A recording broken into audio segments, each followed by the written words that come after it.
All right, let's talk about the Buffalo Bills and Josh Allen going into Arrowhead. Can they beat the Kansas City Chiefs? Not an easy team to beat in the postseason. Hasn't happened in a while. Let's get into it. In this video, I'm going to talk about Josh Allen going up against the Chiefs defense. I will give my, I'll give some numbers, go through some charts, then we'll get into some film, and finally, I will give my prediction on who I think will win this game. If you want, I've already made a video talking about the Chiefs offense and how it should attack the Bills defense, so that's on the channel already. You can check that out. But yeah, let's get into first some numbers. First, we can look at some PFF grades just to, again, I know PFF isn't everyone's cup of tea, but these are their positional rankings according to PFF for each of their offensive and defensive positions. You see only 8th ranked passing for the Bills. PFF has always been a little lower on Josh Allen than the general public, I think. Maybe more than a little, Bills fans will argue, but still. 3rd ranked coverage for the Chiefs. That's good, although I don't know if it's as good in this game as you might think. In fact, I actually think the advantage is Buffalo, despite the fact that those two numbers would not suggest that. 18th receiving against 3rd coverage. We'll get into why. Pass blocking does favor Buffalo. 5th highest graded pass blocking against 10th pass rush, although there still is some pass rush there. 3rd highest graded running game for the Bills. 17th highest graded run blocking. 9th run defense. So that's kind of good on good there, I would say. But let's talk about, first let's go into the offensive line, because I think there's a lot of intrigue there. So this is the Bills' offensive line. You see, these are where they rank according to PFF. Deion Dawkins, David Edwards at left tackle and left guard. Connor McGovern, really good center.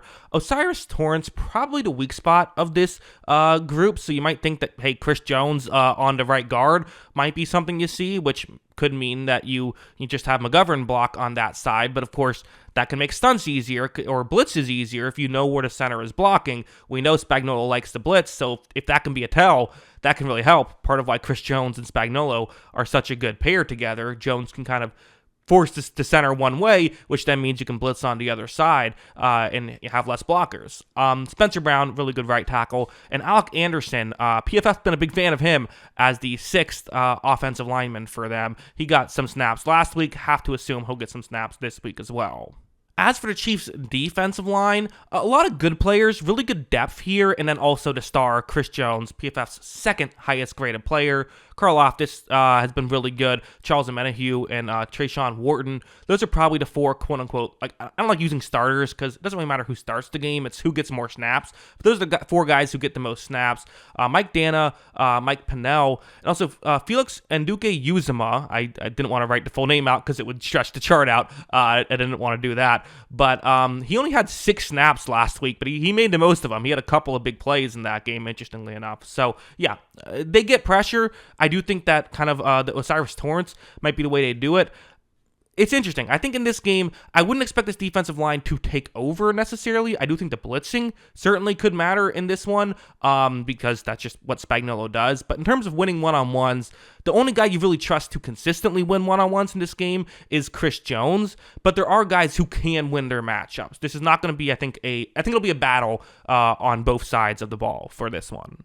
I talked about the blitz, so let's look at Josh Allen's numbers when he is blitzed. Weirdly, his PFF grade is the exact same whether he's blitzed or not blitzed, but his passer rating jumps up 20 points when he is blitzed. He has been effective against the blitz this season, even if it's more the team than him. He's been great regardless, but the team is more effective when there's less guys in coverage. So that's worth noting because, again, the Chiefs blitz 4th most in football. They love the blitz. They will blitz in this game. Heading over to this chart, so it's worth mentioning, the Bills, last time these two teams played, were missing several receiving options. The Chiefs also had some injuries in the secondary, so what happened last time won't be an exact copy of what's going to happen this time, as it never is, right? So you can't fully just look at the results last time and say, well, that will happen again.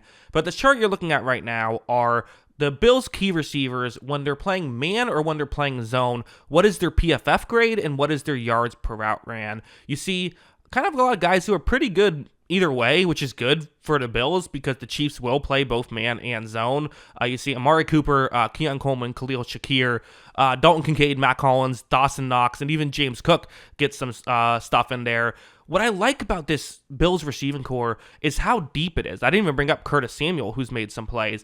Really deep receiving core, and I think that might be their key to success against Kansas City. You see the Chiefs, this is kind of a similar thing. What is their PFF grades for their secondary players when they're playing man and then when they're playing zone? And then also, what is their passer rating against in those two situations? The players at the top are corners. Players at the bottom are safeties. You might be wondering, well, why did I put so many players on this list? The Chiefs, in the divisional round, the only player that didn't get significant playing time, and I mean over 30 snaps, significant playing time, was Joshua Williams, who got 0. He only played special teams, weirdly enough. But you see, I mean, Trent McDuffie at the top of the list, he has actually not been great in man coverage, according to PFF. He has been great in zone, though. He's been a lockdown zone corner, which is still good. Jalen Watson has been fantastic. So those are two guys you trust, right? Trent McDuffie, Jalen Watson. The issue is the more you go down the list, the less guys you love. Jamari Connor, again, has made some plays, but PFF grade of 50 when he's playing in man, and then a passer rating of over 100 when he is playing in zone. That's not ideal. And Jalen Watson, it's worth mentioning, his zone stuff isn't as good either. His man stuff is great lockdown guy in man, but when he goes to zone, it's not quite as good.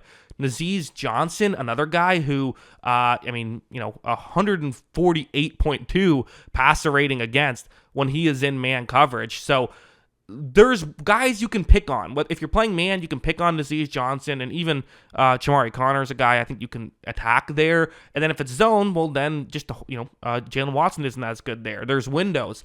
It's worth mentioning the passer rating against.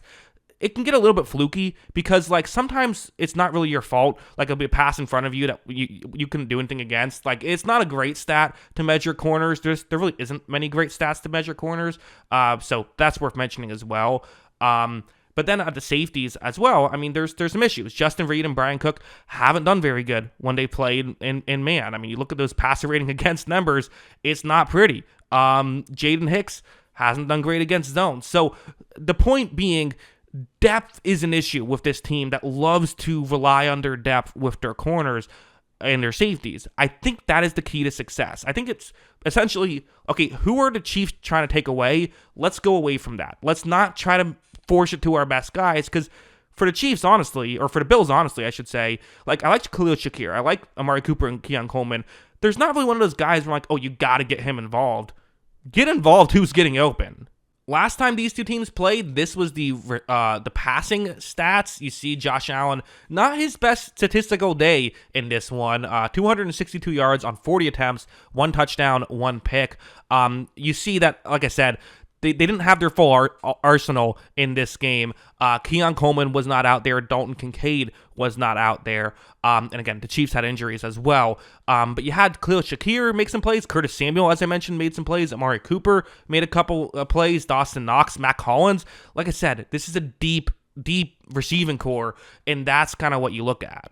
The running game stats, though, were not pretty for the Buffalo Bills. I mean, Josh Allen's numbers were honestly not even great for a quarterback rushing. Only 4.6 yards per carry, although he did have a touchdown. Also, James Cook, only 2.2 yards per carry. Granted, 2 of his rushes got stopped short by the goal line, so you'll take those. But Ty Johnson and Ray Davis also didn't do a ton, so they mixed it around a little bit. I imagine Cook is going to get the bulk of the carries here, but they did not move the ball very well through the ground the last time these two teams played, so that's notable. So let's start off over here. So it's going to be man coverage. It's a cover 1 blitz, which, again, this is what the Chiefs want to do, right? The Chiefs want to do a lot of stuff. The Chiefs like to mix things up, for sure.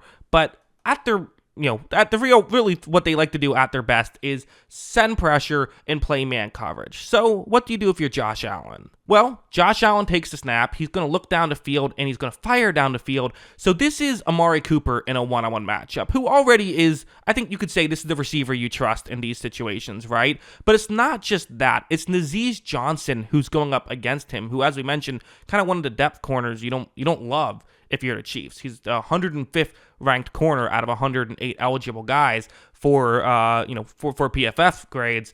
This is a mismatch, and that's what you have to do, is attack the mismatches. As you see, Johnson not able to make that play.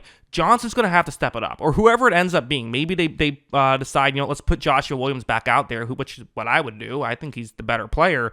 You put him back out there, have him make plays. Whoever it is, the depth corners are going to have to show up, or the Chiefs, I think, are going to struggle in this one. They could still win, but if they show up like they did all last postseason, it would just make a world of difference. Like, you have this play, which is actually the same. It's going to be the same matchup. I didn't do that intentionally; it just worked out that way. But it's they're selling as though it's a cover 2 man. That's kind of what they always do. Is they sell as though it's cover 2 man, but then what they can do is instead have the safeties pick up 2 players in coverage on the inside and just send a house. That's what they're going to do here. Watch. They send pressure. Josh Allen's going to have to throw a little bit early. He's getting hit, but he makes a great throw. Amari Cooper is once again able to beat Johnson. Big win by Amari Cooper. Again, attack the mismatches, right? But for the Chiefs, this is maybe how you can get some advantages. Allen will take these chances. You don't necessarily need to win all of them. Can you get a big play? Can you get a turnover? That's possible as well, but I do feel like this is advantage Buffalo and probably their biggest advantage here. Although going over here, like I said, the Chiefs will do everything. They will play man. They will play zone. If they want to play zone, I think the Bills are more than okay passing against zone coverage. I think this is what they want to do. Now, one issue is, it's kind of a weird game where I don't think the Bills will run the ball very effectively. Usually, you play zone to help stop the run. This is the cover 2 zone. You see, the Bills are going to run play action, and you're going to fire this one down the field. The Bills have done a lot. It's a really good play by Josh Allen and by the Bills. Good stuff by them. But they can run these zone busters. In my opinion, what Buffalo should also do is get out of this we want to be balanced stuff. Okay, try to run the ball. I'm not saying run the ball 0 times, but if you're winning this game, it's because of Josh Allen, right? You're not winning this game like you did last week or the week before, I don't think. I think you're winning this game if Josh Allen goes off. So don't be afraid to run these plays on a first down or a second down. And if you're a Bills fan, I think maybe you're a little concerned. Hey, let's not run the ball on first and second down here. This is a different game than Baltimore was. If we give the Chiefs too many opportunities, they will take advantage of those opportunities. Let's talk some blitzing now. So this is the pass blocking concept. You see that Allen has his protection set. Everyone on the line is accounted for. Good job by Josh Allen on a 3rd down and 8. You want to make sure that if the Chiefs send a house, you're protected. He is right here. Watch what happens. The Bills' offensive line screws this up right here. I'm not sure whose fault it was, but somebody gets through untouched. Maybe it was just a good rush by Trent McDuffie. It was probably a bit of column A, bit of column B, right? But because of this, Allen kind of just has to throw the ball harmlessly away, and because of that, good stuff there by the Kansas City Chiefs. They get a 3rd down stop. That could be a key to success. Like I said, part of it, too, is if you know where they're blocking Chris Jones, that can help set, know where the pressure can come from. Have to make sure you make this work if you're the Buffalo Bills. But again, easier said than done. Nobody gets guys through untouched like Steve Spagnuolo does. And also, let's talk about, that Chris Jones guy. He's pretty good, right? He has a one-on-one matchup on this play. This is David Edwards, so not Osiris Torrance, who I said was kind of their weak spot, but at the same time, it's Chris Jones. He's good, right? And one thing you can do as well, which I kind of like the idea of, is if you think that you have a matchup advantage on both sides of the ball, maybe you put Chris Jones on the guard you think is better, which then means either they have to help out the better guard or they don't help out the better guard and you get a one-on-one matchup. So either way, you kind of get an advantage there. But watch as Chris Jones is able to win this matchup immediately, gets to Josh Allen, although here is the other side of it. You have to tackle Josh Allen. Allen's going to move, and he's going to do a good job. He helps set up a 4th down and short. They ultimately convert to 4th down and short. And let's just be honest, what are we even talking about here? The offensive line, the defensive line, the coverage, the receivers.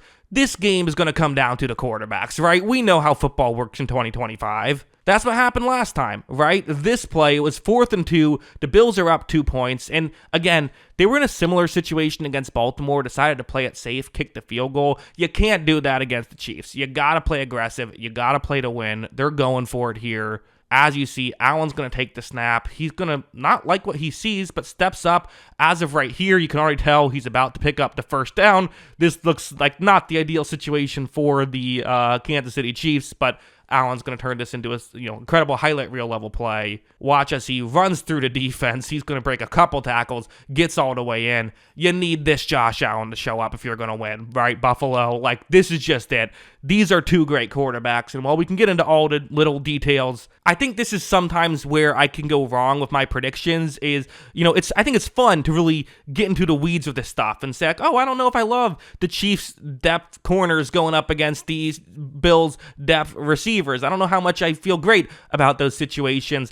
At the same time, like, football is a game about quarterbacks in today's NFL, and that's kind of what's happened the last couple times these two teams have played each other in the playoffs, is it's been the Josh Allen and Patrick Mahomes show.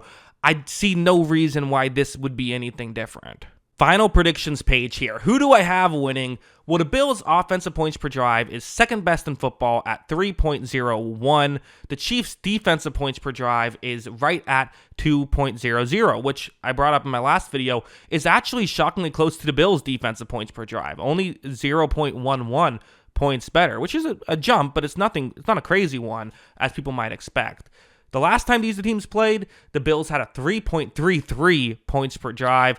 I'm expecting something similar. I'm not betting against this Bills offense in this one. I think, if anything, I kind of like their matchup a little better now. Weather should play a factor here, of course, but I still think that I like the Buffalo.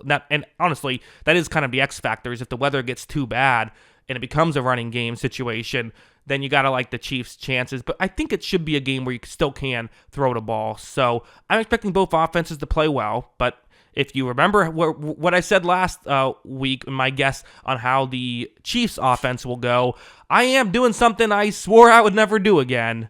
But my final score prediction is I have the Buffalo Bills beating the Kansas City Chiefs. Something I have done way too much in my life is bet against the Kansas City Chiefs, because I always look stupid. Last year I kept picking against them, and granted, they were underdogs in 3 of those 4 games last year, but still, kept picking against them. They kept winning. Now, I will say also, I've been doing these videos for a bit now. The Chiefs only lost twice in the playoffs since I've been doing it. I did correctly pick both of those losses. One of those was a Super Bowl against my favorite team, so I was probably biased there. The other one, I did pick them losing to the Bengals as well. So the Chiefs are undefeated when I pick them to win, but they also have won some games when I picked them to lose. Leaning Buffalo here, but again, I think it's going to come down to the quarterbacks, and hard to bet against Mahomes, but you know what? It's hard to bet against Allen too. Could this be their year? Could this be the 06 Colts moment? Remains to be seen, but again, hard to feel great against betting against the Chiefs. Feels like it could be a coin flip game in my opinion. I think it's going to come down to who gets the ball last is my real thoughts here. But yeah, those are my thoughts. What are yours? Let me know in the comments below. Always love hearing from ya, and of course, as always, thanks for watching.